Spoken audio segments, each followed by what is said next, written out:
கொரிந்தியர் 10:28 ஆயினும் இது விக்கிரகங்களுக்கு படைக்கப்பட்டதென்று ஒருவன் உங்களுக்கு சொன்னால் அப்படி அறிவித்தவன் நிமித்தமும் மனசாட்சி நிமித்தமும் புசியாதிருங்கள், பூமியும் அது நிறைவும் கர்த்தருடையது. அறிவித்தவனின் நிமித்தமும் புசியாதிருங்கள். ஒரு விசுவாசி ஒரு உலகத்தார் அழைத்த ஒரு விருந்துக்கு போகிறார். அங்கே அவருக்கு முன்னால் உணவுகள் வைக்கப்படுது.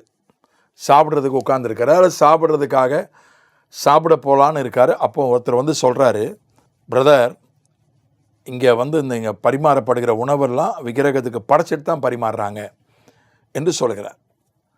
அப்போ அந்த விசுவாசி என்ன செய்யணும்? சாப்பிடலாமா கூடாதா? முதல்ல அவருக்கு ஒன்றும் தெரியாது. அங்கே பரிமாறப்படும் உணவு, அந்த உணவை பற்றி அவருக்கு எந்த தகவலும் இல்லை. சாப்பிடலான்னு முடிவு பண்ணி சாப்பிட போகிறாரு. ஒருத்தர் வந்து சொல்கிறாரு, ஒருத்தர் வந்து அறிவிக்கிறார், இந்த மாதிரி விக்கிரகத்துக்கு படைச்சிருக்காங்க உணவை, அதுக்கப்புறம் தான் எல்லாருக்கும் பரிமாறுறாங்கன்னு சொல்கிறார். அப்போ அவர் என்ன செய்யணும்?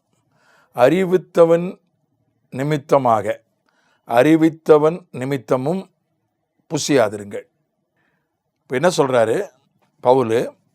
நீங்கள் சாப்பிட்றதுல ஒன்றும் இல்லை, விக்கிரகம் ஒரு பொருளே இல்லை. இப்போ அதுக்கு படைக்கப்பட்டது ஒரு பொருளே இல்லை. விக்கிரகத்துக்குள்ளே எந்த ஆவியும் இல்லை, விக்கிரகத்துக்குள்ளே எந்த சக்தியும் இல்லை. அதுக்கு முன்னால் ஒரு உணவுப் பொருளை கொண்டு படைச்சிட்டு உங்களுக்கு நீங்கள் சாப்பிட்டீங்கன்னா ஒன்றும் உங்களை செய்ய போகிறதில்ல. ஆனால் அதை உங்களுக்கு ஒருத்தன் வந்து சொன்னானே, விக்கிரகத்துக்கு படைச்சிருக்காங்க சாப்பிடாதீங்கன்னு ஒருத்தன் வந்து சொன்னான் இல்லையா, அவனை நீங்கள் மதிக்கணும், அல்லது அவன் ஆத்துமாவை நீங்கள் யோசித்து பார்க்கணும். அந்த ஆத்துமா கெட்டு போயிடக்கூடாது. அவனுக்காக ஒருத்தன் வந்து உங்ககிட்ட சொன்னானே, அவனுக்காக நீங்கள் அதை சாப்பிடாமல் விட்டுருங்க, அப்படியே நைஸாக எழுந்து வந்துடுங்க, அல்லது சாப்பாட்டு அறைக்குள்ளே போகாமல் அப்படி நைஸாக நழுவிடுங்க என்று பவுல் எழுதுகிறார்.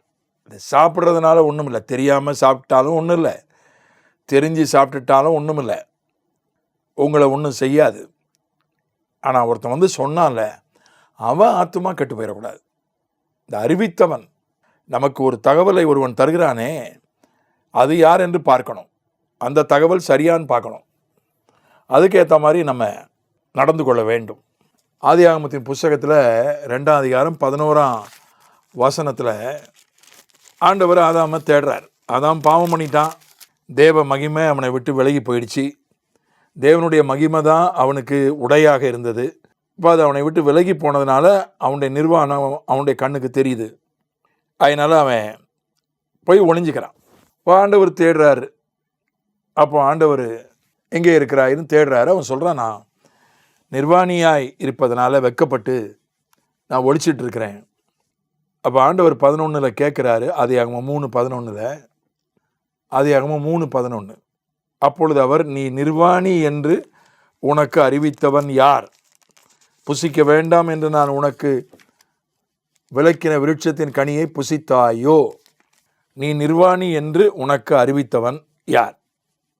7ஆம் வசனம் சொல்கிறது, அவர்கள் தாங்கள் நிர்வாணிகள் என்று அறிந்து. யாரும் சொல்லலை. ஆனால் இந்த கேள்விக்கு ஒரு பதில் சொல்லலாம். ஒரு விதத்தில் சாத்தான் என்று சொல்லலாம். ஏன்னா அவன் தான் மூல காரணம். அவன்தான் சர்ப்பத்தை பேச வைத்தான்.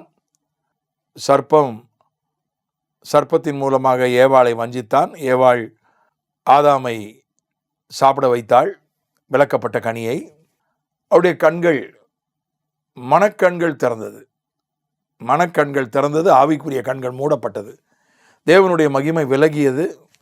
ஆகினால தேவனுடைய மகிமை அவர்களுக்கு உடையாக வஸ்திரமாக இருந்தது.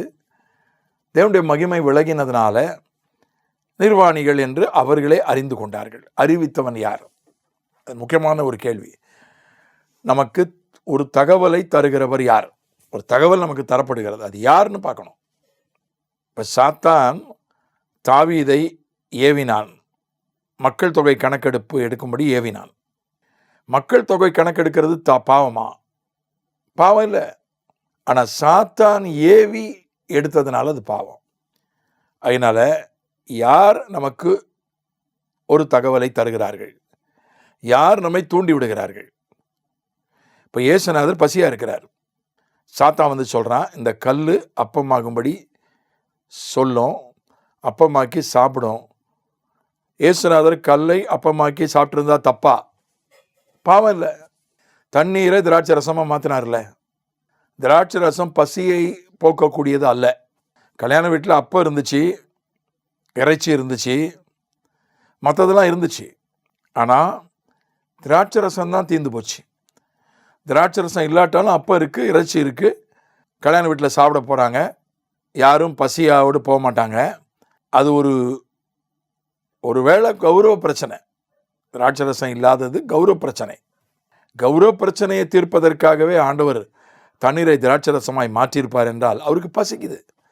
40 நாள் தண்ணி கூட குடிக்கல, பசிக்குது. கல்லை அப்பமாக்கி சாப்பிட்றது ஒன்றும் பாவம் இல்லை. அதை ஏன் அவர் செய்யலை? செய்ய சொன்னது பிசாஸ். யார் நமக்கு தகவல் அளிப்பது, யார் நம்மை செய்ய தூண்டுவது என்று பார்க்கணும். சொல்லுவது யார் என்பது முக்கியமல்ல, சொல்லப்படுகிற தகவல் தான் முக்கியம் அப்படின்னு ஒரு கருத்து இருக்கு. அது சில நேரங்களில் சில சூழ்நிலைகளுக்கு பொருந்தும். ஆனால் பல சூழ்நிலைகளில் பல நேரங்களில் சொல்லுகிற கருத்து ஒரு பக்கம் இருக்கட்டும், சொல்லப்படுகிற தகவல் ஒரு பக்கம் இருக்கட்டும், யார் சொல்லுகிறார்கள் என்பது ரொம்ப முக்கியம். அங்கே ஒருத்தன் சொல்கிறான், இது விக்கிரகங்களுக்கு படைக்கப்பட்டதுன்னு. அப்போ நீ இதை சாப்பிடாத, நீ சாப்பிட்டா அவனுடைய ஆத்மா இடறி போயிடும். இங்கே ஒரு ஏதேன் தோட்டத்தில் சாத்தான் சர்ப்பத்தின் மூலமாக சொல்லுகிறான். அவன் ஒரு விதத்தில் இவர்கள் நிர்வாணி ஆவதற்கு, அவர்கள் நிர்வாணிகள் அல்ல, தேவனுடைய மகிமை அவர்களை மூடி இருந்தது, அந்த மகிமை அவர்களை விட்டு விலகி போயிட்டு அந்த நான் நிர்வாணி என்கிற நிலைமை ஏற்பட்டு அதை உணர்ந்து ஒளிந்து கொள்கிற அளவுக்கு சூழ்நிலை ஆனதற்கு காரணம் சாத்தான். உனக்கு அறிவித்தவன் யாருன்னா சாத்தான். அங்கே அவர்கள் செய்திருக்கக்கூடாது. ஆனால் இங்கே ஒரு ஆத்துமா, யாரோ ஒருவன் சொல்கிறான், அவன் விசுவாசியோ அவிசுவாசியோ, அவன் புண்படக்கூடாது, அவன் இடறிவிடக்கூடாது, அவன் ஆத்துமா ஆவிக்குரிய வாழ்க்கையில் குழப்பம் வந்துவிடக்கூடாது, ஆகையினால நீ அதை புசிக்காத என்று பவுல் எழுதுகிறான்.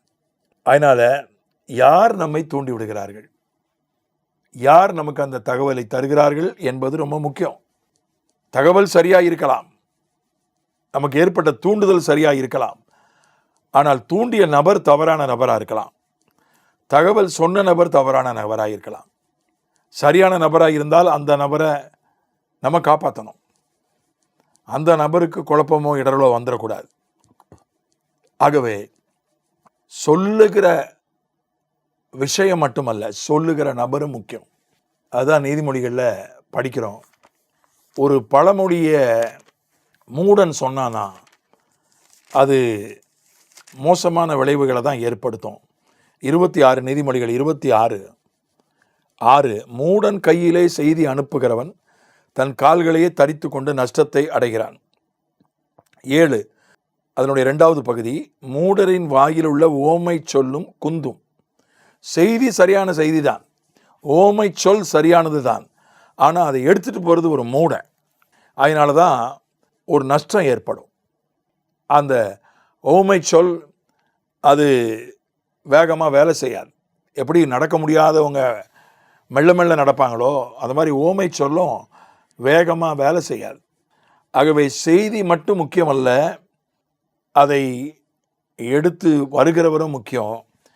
இதை சரியான பகுத்தறிந்து செயல்படுவோமாக. ஆமென்.